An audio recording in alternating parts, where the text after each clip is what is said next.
Top quality और consistent performance के लिए सिर्फ सिल्वर पंप। टॉप क्वालिटी और कंसिस्टेंट परफॉर्मेंस के लिए सिर्फ सिल्वर पंप, नाम याद रखना।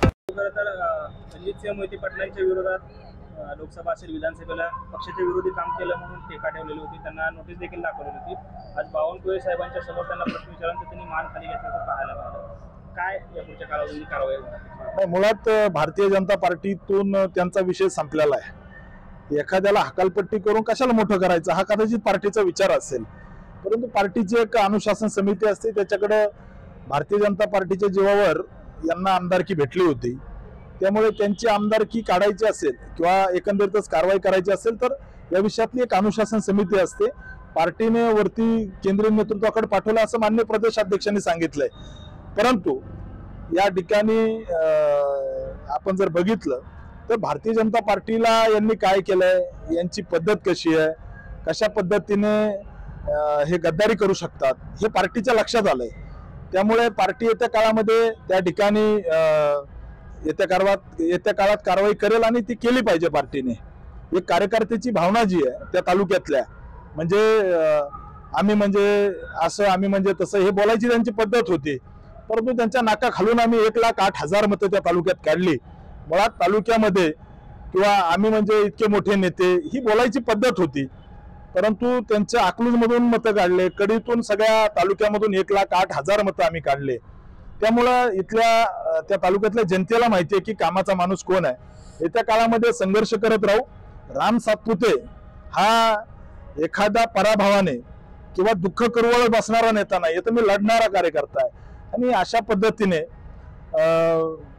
ते पार्टीच्या किंवा नेत्यांच्या बैठकाला येतात वगैरे, मुळात एक लाचार प्रवृत्ती आहे आणि हे जिल्ह्याने बघितलंय।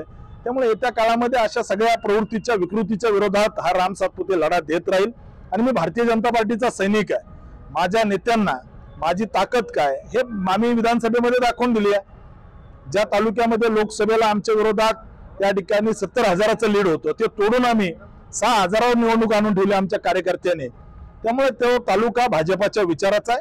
आम्ही लढू, आम्ही संघर्ष करत राहू आणि मुळात मान खाली या विषयामध्ये मी बोलणार नाही। मुळात ती लाचार प्रवृत्ती आहे, त्या विषयात काय बोलावं।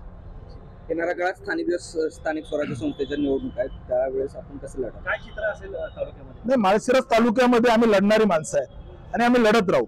या ठिकाणी स्थानिक स्वराज्य संस्थेच्या निवडणुकीमध्ये भारतीय जनता पार्टी आणि महायुती म्हणून त्या तालुक्यात पूर्ण ताकदीने आम्ही लढू आणि जशी विधानसभेला कडवी झुंज दिली त्याच पद्धतीने कडवी झुंज देऊ आणि माळशिरस तालुक्यामध्ये जास्तीत जास्त जिल्हा परिषद सदस्य, त्या ठिकाणी पंचायत समिती सदस्य हे जास्तीत जास्त भारतीय जनता पार्टीचे निवडून आणू। माळशिरस पंचायत समितीवर भाजपचा झेंडा 100% फडकू। पण या ठिकाणी येत्या निवडणुकीमध्ये आम्ही सगळे मिळून ताकदीने लढू आणि भाजपच्या सगळ्या कार्यकर्त्याच्या जोरावरती माळशिरस तालुक्यामध्ये एक चांगलं वातावरण आम्ही तयार केलंय। पराभवानंतरही सुद्धा त्या तालुक्यामध्ये तिथल्या कार्यकर्त्यासोबत सुखदुःखामध्ये मी उभा राहून काम करतोय आणि येत्या काळामध्ये राज्याचे मुख्यमंत्री देवेंद्रजी फडणवीस साहेब, प्रदेशाध्यक्ष बावनकुळे साहेब, प्रदेश कार्यकारी अध्यक्ष रवींद्र चव्हाण साहेब यांच्या नेतृत्वामध्ये या ठिकाणी आम्ही पार्टीचं त्या ठिकाणी अस्तित्व विधानसभेला सिद्ध केलंय। अस्तित्व नाही तर पार्टीचा जिंकता आम्ही थोडक्यात राहिलोय।